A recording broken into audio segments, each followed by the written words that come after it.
ওরে তোদের দেওয়া সকল লাঞ্ছনা বঞ্চনা সহ্য করেও ঠাকুরের কাছে 3 রাত তোদের মঙ্গল কামনা করে। তুমি যদি আমার মঙ্গল কামনা করতে তাহলে আমার কাছে পথে বসতে হবে না। দিব্যেন্দু শোনো বাবা, বৃদ্ধ অবশ্যই আমি তোমাদের জন্য ঠিক করেছি। আমি চাই এখন থেকে বৃদ্ধাবাসে থাকবে। আমাদের দাম্পত্য জীবন সুখের হবে না। আমি ভুল শুনিনি তো তাহলে দাদারা, মায়েরা, বাবারা, আপনারা শুনেছেন মমতা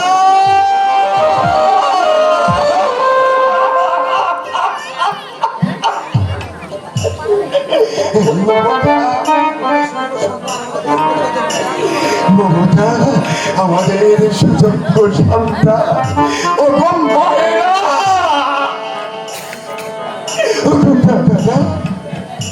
সন্তানের সুখে রাখার জন্য মাকে বাবাকে বৃদ্ধ আশ্রমে পাঠাবে।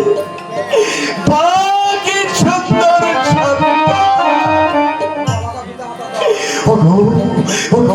বাগা পিঠা মাথার দল তোমাদের আজ সন্তানরা বৃদ্ধ আশ্রম তৈরি করেছে।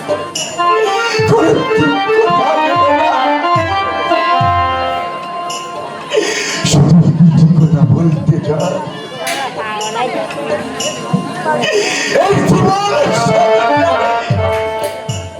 আমি কি পেলাম মমতা?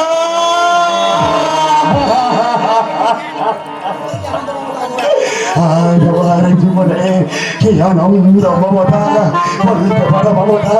সন্তান তোমার জন্য, আমার জন্য বৃদ্ধ আশ্রম ঠিক করেছে। আজ আমার কি আনন্দ!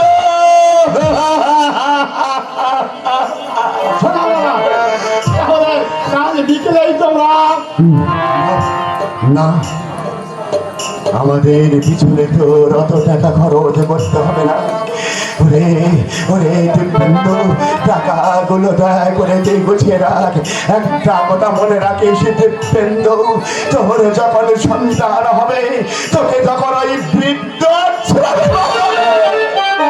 বলতে পাও মমতা, এই বুকে যাওয়ার ব্যাপারগুলো বলতে দাও। সেই সন্তানের হাতে তুলে দিবি, তুই যখন বৃদ্ধরা ছেলে থাকবি, ওই টাকাগুলো তখন লাগবে